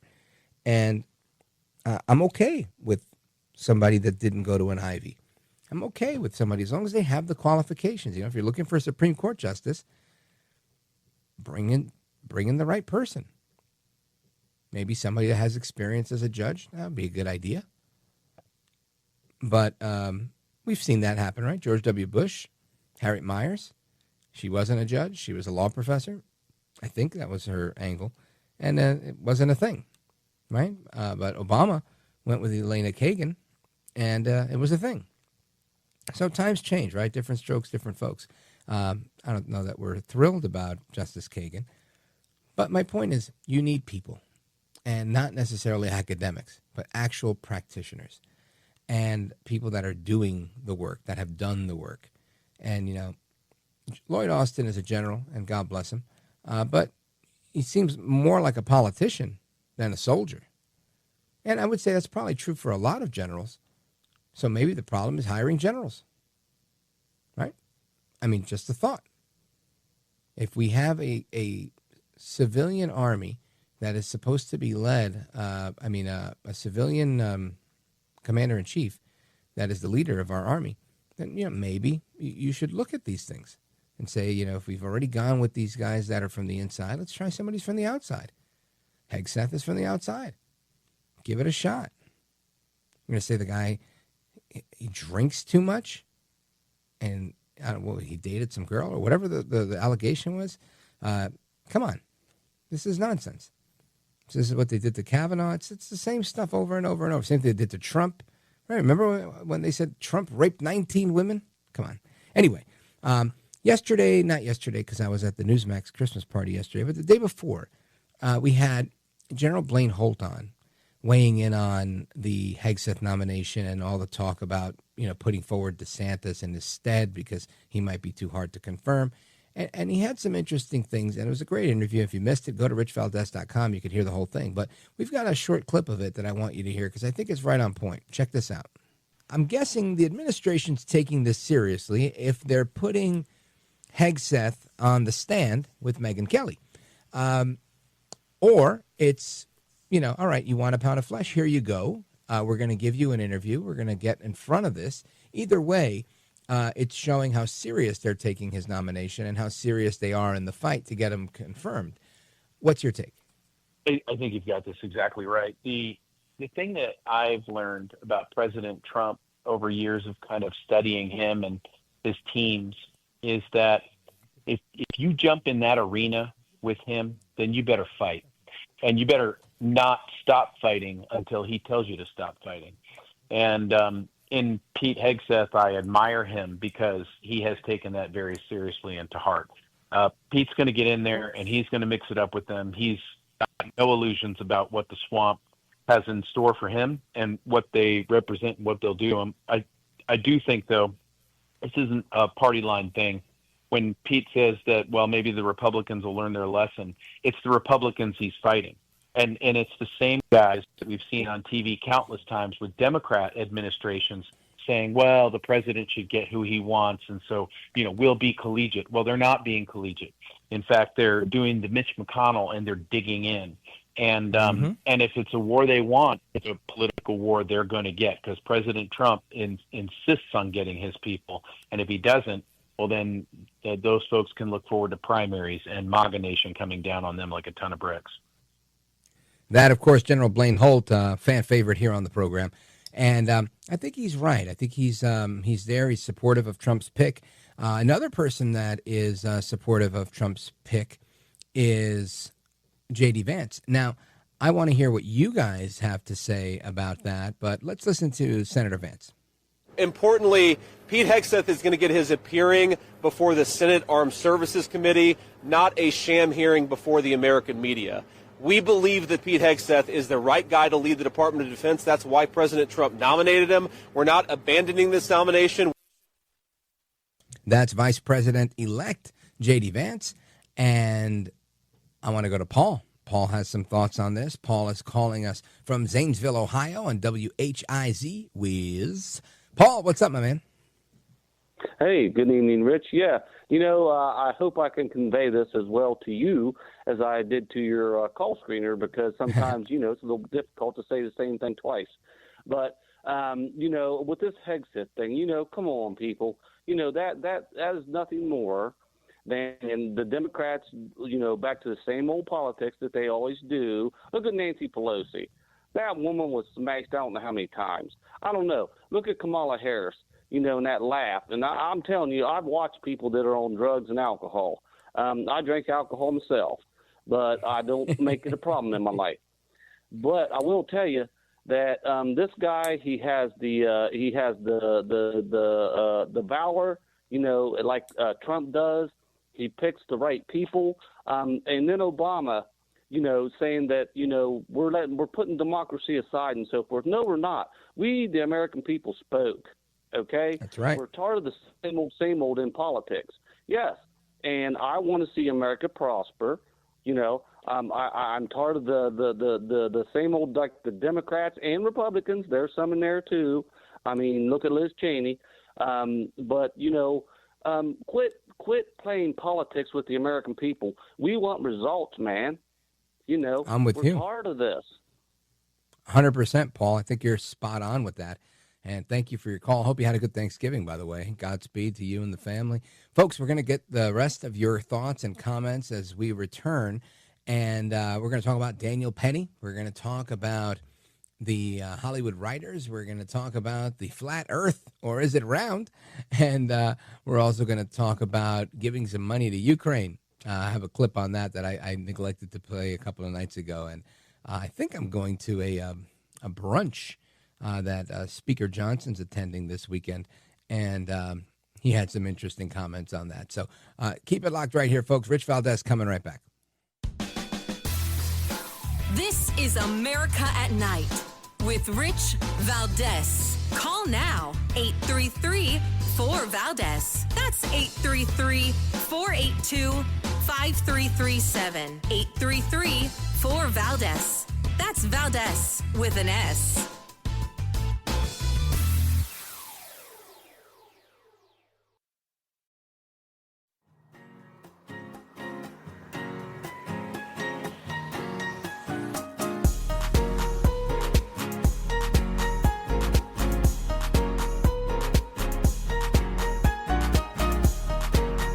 Thanks for what you do. You have so many people. You ask the questions that if a viewer had a microphone, they would ask that question, and you seem to always ask it right at the right time. So God bless you, my friend. America at Night with Rich Valdez. Last week, the Biden administration requested to attach the upcoming CR additional aid to Ukraine, $24 billion. Are you planning to do that? What is your position? I'm not planning to do that. There are developments by the hour in Ukraine. I think, as we predicted, and as I said to all of you weeks before the election, if Donald Trump is elected, it will change the dynamic of the Russia war on Ukraine. And we're seeing that happen. So it is not the place of Joe Biden to make that decision now. We have a newly elected president, and we're going to wait and take the new commander-in-chief's direction on all of that. So I don't expect any Ukraine funding to come up. That, of course, Speaker Mike Johnson saying no more money, no mas for the Ukraine. Good for him. Right now, I think we need to pause on that. Doesn't mean we give up on Ukraine. It means we've got to take this a different way, right? We can't give them money forever. You really just can't do that. Anyway, I want to get your thoughts on this stuff. Let's go to Arizona. My buddy Pat, listening on KFNX online. Pat, go for it. Hey, Rich, how you doing? Thank you for taking my call. Yes, sir. I have some interesting things, thoughts on this whole thing with Joe Biden going around giving money away to all these other countries. He went to, Central Africa to give away $2 billion, and he won't even give more than $500, $700 to those poor people in North Carolina hit with that hurricane thing, I tell you what, they're washing money. I mean, Ukraine has been a money laundering situation. I mean, 15 billion goes here, 16 billion goes there, and then, you know, it's like you said, they kick some of it back. And Yeah, man. where is it going? It's going to the war chest for the loonies. I mean, the far left, the people that hate our country for what it is and what it stands for. And he gets, you know, the big guy gets 10%. You know what I mean? And it sickens me that, you know, our media is part of the problem. It's part of the disease. They don't investigate this. They don't look at it. I mean, they talk one day about his son getting off. Okay, I can understand it's his son. He is his only son left, right? The kid has lots of problems. But, I mean, look at Joe Penny. Man's fighting for his life. Daniel Penny, on the subway against a nutcase. And now he's fighting for his life in our court system, which is a two-tier court system that's unbalanced towards him. Same court system that found Trump guilty in a kangaroo court. Trump walked into that court and he was guilty before he even got there. And poor Joe Penny, I hope it doesn't end up that way. The young man saved a lot of people's lives. This other guy, I mean, he was sick in the head. His family should have had him put away into a hospital where he could have been safe. Yeah, maybe they could have put him in a hospital if the Democrats hadn't started shutting down all of the mental health hospitals in New York City. That happened during the Dinkins administration, and they've just continued shutting them down since, Pat. And, you know, when I was a kid, the going joke was, you know, if you were nuts, they took you to Belleville. And that was a joke, but it began to end, right? Nobody used that joke anymore because nobody knew what Bellevue Hospital was anymore because it doesn't, in effect, have any mental health services anymore. And you're right. The focus became on the homeless. They moved it to helping people get high, giving them clean needles, vending machines with clean needles and a crack pipe in a little baggie. I mean, the stuff that the government has been funding is absolute insanity. And you're right. We have to get back to normal. And we've gone so far away from normal, Pat. It's a shame. Daniel Penny, I agree, was doing what he thought was right. You know, if you want to charge him with something, charge him with that. Doing the right thing and being overzealous and doing the right thing, but not criminally negligent homicide. And I don't think he was overzealous, by the way. I'm just saying if they want to charge him with something, they could charge him with that. He didn't intend to kill anybody that day, and I think that's abundantly clear. Pat, listening on KFNX out in Arizona, thank you, my brother, for the call. Always good to hear from you. We've got calls from New York, Wilmington, Delaware, Springfield, Illinois, Durango, Colorado, Ventura, California coming up next. Keep it locked right here. Kentucky, Idaho, Montana, and more. 833-482-5337. We're sounding off with your calls and your thoughts right here with me, Rich Valdez.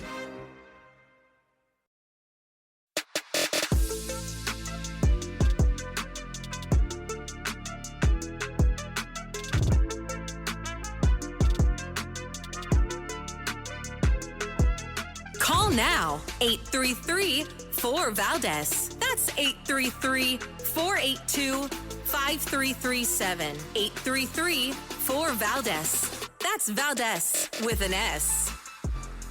All right, amigos, we continue our conversation with you all. We, the people, the American people. And the number is 833-4VALDEZ. I want to play you a clip that I just heard. It's Sonny Hostin from The View.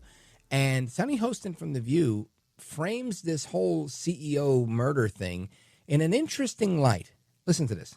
I mean, I was looking at some of the social media comments, and I try to stay away from social media, but it said some of the comments were thoughts and deductibles to the family. Mm-hmm. One of the comments was, unfortunately, my condolences are out of network. And so I think it really, isn't that something? I really think it's reflective about how people are feeling about their health care. Mm-hmm. And if you look at this particular CEO, while he made about $10 million a year, which is not actually unusual for a CEO of a company this size, this particular health company, United Healthcare, is the largest company that's responsible for Medicare programs for people over the age of 65. And our country is one of the only countries that doesn't have universal health care, and we don't take care of our elderly, and people are feeling the pinch. We talk about that all the time, and I think people are really angry at the healthcare system, and so unfortunately it's translating to this father. Are you buying that? I am not buying that. People are upset about medical bills, Medicare, and Medicaid, so some young guy went out there and decided to shoot this man in the back of the head. Forgive me. But I don't buy that for a second. There's a lot of things. You know what I think people were more upset about? Our national debt. People are more upset about giving this money to Ukraine. People are more upset about the Hunter Biden pardon. I think people are upset about a lot of things, and I don't see anybody shooting Joe El Baboso Biden. I don't want them to shoot him either. I don't want anybody getting shot, if I'm being frank. So why does Sunny Hostin view it that way? Why does she think, because the comments are being a little tongue-in-cheek, saying, you know, my thoughts and condolences or whatever, whatever play on words they were using there with deductibles and whatnot. Come on. You've got to be kidding me. But, hey, maybe I'm wrong. If you guys agree with Sunny Hostin, let me know. I want to know your thoughts on this whole incident. Let's see. Where is the call I want to go to? There was a call that was next in line. Archie. Ventura, California, KVTA, California in the building. Archie, you're on with Rich Valdez. Go right ahead. Kudos, Rich. Once again, you proved that a person can be as poor as a church mouse and still get wisdom, and that leads to, you can get understanding that leads to true wisdom on your show. Amen. In terms of what I'm calling about, I'm thinking that the guy was not a professional hitman. He shot the man first in the right calf, according to the reports. Then the gun misfired. He cleared it and then shot him in the back, and the shot in the back killed him. I think it was somebody hired an amateur hitman, and he almost messed it up. He was very skilled in getting away, but I'd look at his wife. She called CBS when she first heard that he was shot and killed. And who does that when their husband is dead and they've got little kids at home? You know, just I didn't even hear about that report. Somebody else mentioned we should look at the wife. Like I said, I'm going to have to call Dr. Carol Lieberman and get a little profile built on this woman and find out what the story is here, or one of our former FBI people to give us a little scoop on this. But I think you're right, Archie. We should look at everything. We shouldn't ignore anything. We should take everything seriously and explore every opportunity. This is like, I guess we're going to do our own little version of the first 48, right? And we're 3 days in now. But, you know, that TV show where they, you know, what they do and how they follow up on leads in the first 48 hours of a murder investigation would be interesting to see how, how we pull that together here on this show. And maybe we could bring in some of the right people to help us answer that. And I'm with you. I didn't know about that, about the wife. I had no idea. I do think it's kind of odd. But I realize that, you know, he's a high-profile person, and sometimes, you know, people will get caught up. You know, they might want the media to leave them alone, so they're like, look, I'll make a comment, but you got to go. You can't stay camped out outside my house or whatever. I don't know. I don't know what kind of deal she may or may not have made, but interesting nonetheless. Archie in Ventura, California, thank you for the call, my friend. And let us continue. I want to go to who is up next over here? Jane. Jane is in upstate New York, and that's WGDJ. Jane, go for it. Hi, Rich. Yeah, first of all, Daniel Penny is a hero and nothing less. He stopped to help people, and he had no idea what might happen to him, but he stepped forward to help people. I remember getting on a subway in Jackson Heights one time, and I'll tell you what, I wish I had had 20 Daniel Pennies with me that day, and I wound up getting off early. And now his parents want to sue. Where were they when their son became an addict? Where were they when their son was arrested, 42 times, didn't they say? And when he was the dregs of society and homeless, why didn't his parents come to his rescue? But now they want to get money for his death? That's kind of odd, isn't it? No, it seems opportunistic to me. I mean, it's New York City we're talking about. Everybody's looking for a payday. Everybody's looking to do things to get over on someone else. It's the way of the world in New York City, and probably why people don't like them all the time. And the ones that are stand-up, people love them, right? It's why people either love New Yorkers or hate them. Very few in between that are indifferent. But I agree with you. I think this guy was definitely one of those people that was problematic in society. And what are we going to do, right? He was posing a threat. Might there have been a better way to handle it? Perhaps. I wasn't there. I can tell you this. There was a time not that long ago when somebody who stood up to a bully on a train was considered a hero. They were considered brave, not a murderer or somebody, potentially guilty of criminally negligent homicide. So I think we need to bring bravery back. We need to let men be men. And really stop the nonsense, because this is out of hand, Jane. It really, really is. Thank you for your call. I appreciate it. Shout out to WGDJ, upstate New York. Jane's one of the best out there.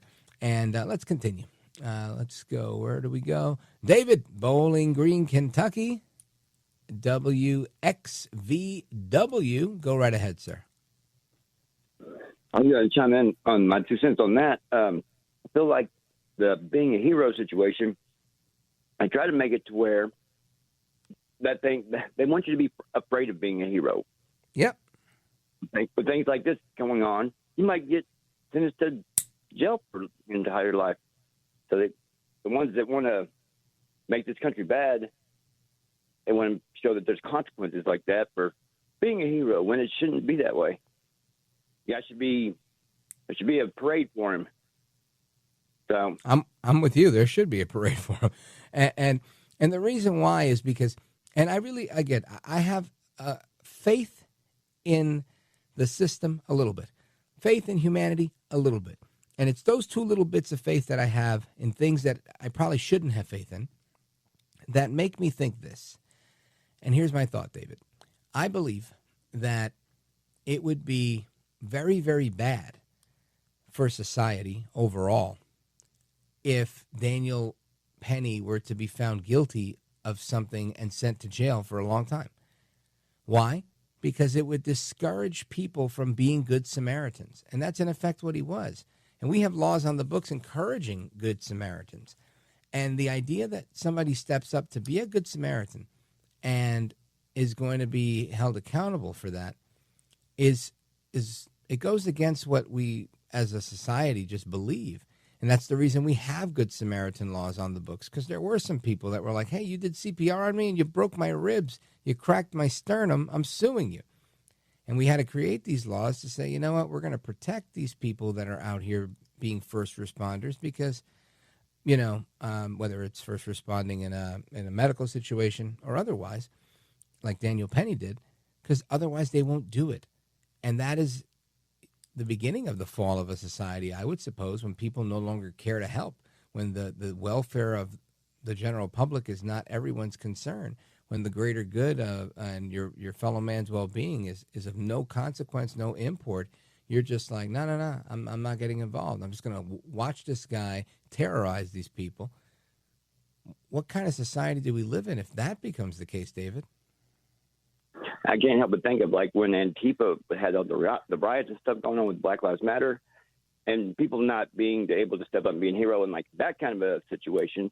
That's what I feel like they're trying to scare people off of. Like, so if something, right, if riots were to happen, no one would want to be a hero because heaven forbid what might happen to them in the court system. Yeah, and you know what happens if everybody stops being a hero? We get a flat Earth, right? You're right. We definitely do. And I think it's funny because Flat Earth, the whole situation doesn't explain like outer space at all. So it's almost like a good cover story for us, just to think that we're here by ourselves. And right. Yeah, that's exactly. Just keep worrying about your flat Earth and get back to business. Good point, David. I appreciate it, brother. Thanks for the call. Bowling Green, Kentucky, WXVW. We're doing some good talk radio here tonight, folks. We're doing a really good job honoring old school talk radio, live, national, people from every corner of the country calling in. It's great. I love it. And I'm going to take a pause right here. We're going to come right back. We got calls from Illinois, Idaho, Montana, not Missouri, Montana, that's MT, Delaware, and outside of Chicago. Don't go anywhere. This is America at Night with Rich Valdez. Call now, 833-4VALDEZ. That's 833-482-5337. 833-4VALDEZ. That's Valdez with an S.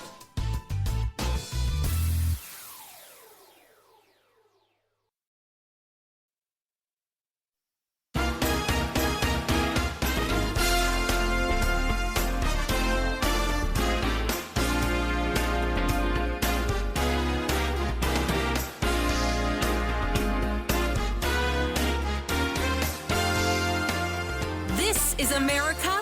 This is Night. This is Rich Valdez. I am all for making sure that we are spending taxpayer dollars in a very responsible way. And the way that we define responsible is maybe a little different, right? We know that Ramaswamy wants to cut 75% of our federal workforce. I don't think that that's responsible. And here's the reality. We have nothing but billionaires that have been appointed to hopefully make good decisions for us everyday working families. I don't know how that's going to work out, but we will see.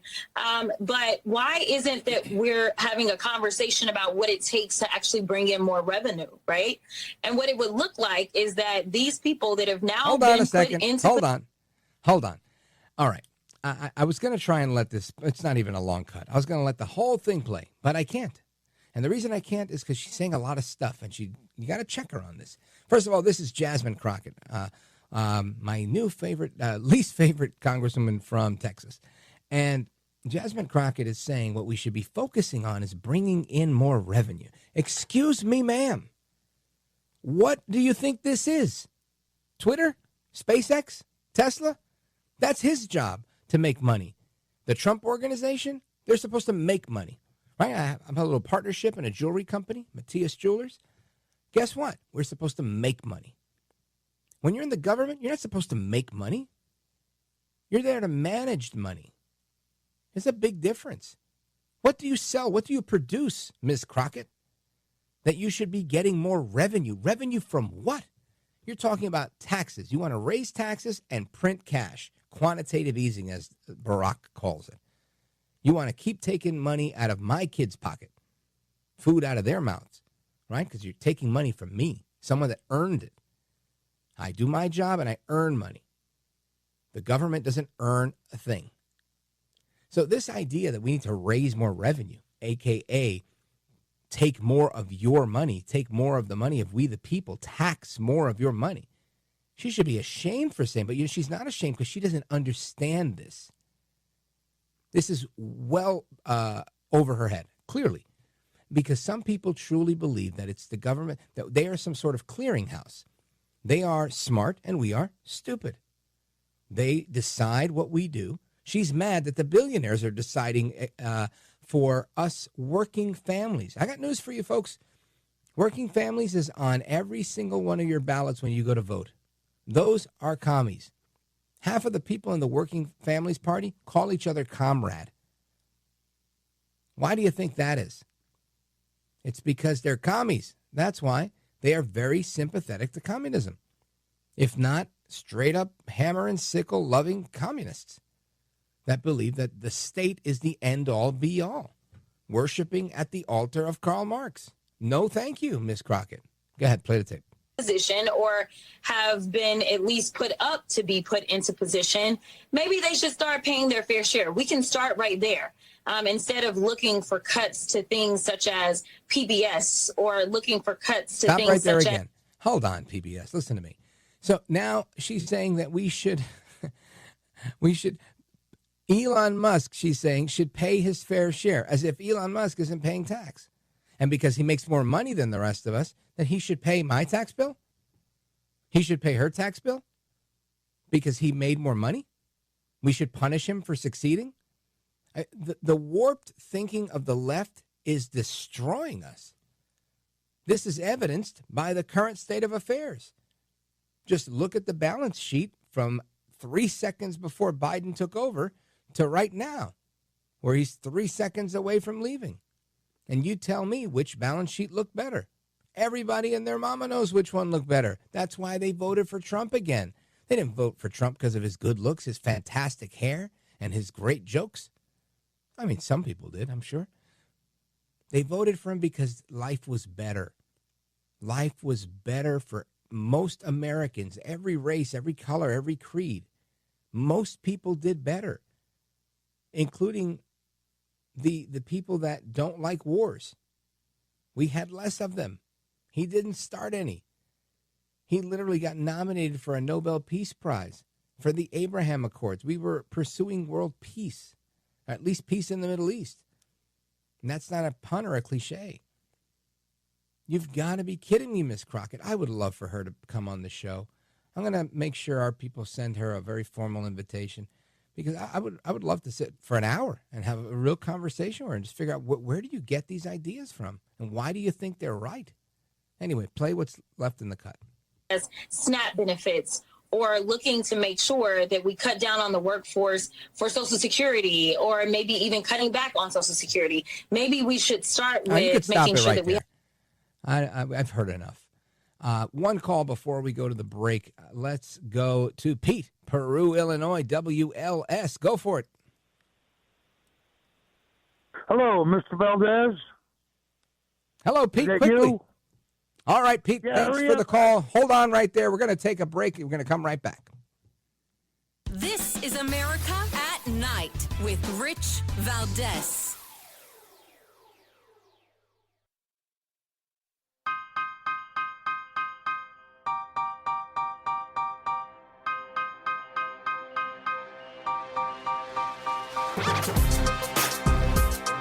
All right, amigos, welcome back. It is the speed round with me, Rich Valdez, and we're going to talk about the flat earth. You get one sentence in as few seconds as possible. Let's go to Pete, Peru, Illinois, WLS. Go for it. Are we on? All right, Pete, that was your second chance. Let's go to Will, Wilmington, Delaware, WDEL. Will, please, quickly, one sentence. Well, I have proof that the earth is not flat, and anybody who's owned a cat will back me up on this, because if the earth were flat, cats would have knocked everything off the edge by now. That's 100% right, Will. Thanks for the call. Shout out to WDEL, our buddy Doc's country there. Tyler, Springfield, Illinois, WGIL. One sentence, make it count. All right, the earth is not flat, and the Bible does not teach that it is. There's a common misunderstanding about the firmament being the earth, and the firmament was the sky. And the waters above the firmament from the waters underneath the firmament was simply a canopy, an ice canopy or a water canopy that divided the atmospheres. Look at that. And, you know, that was kind of my understanding of it, but I didn't want to get very philosophical or scientific. Plus, you said it way better than I ever could have. Tyler, thanks for the call. Shout out to Springfield, Illinois. I appreciate the call. WGIL. Frank in Evergreen, KOFI. Paul in Boise, KBFI. Thank you, guys. Daniel Penny was a hero, and Hollywood writers are coming up with a good soap opera. I can't wait to hear about that one. Folks, I appreciate it. What a great week we've had. I can't wait to do it again with you Monday, God willing. Hasta la próxima. Until the next time, take care, good night, and God bless you, America. I'm Rich Valdez.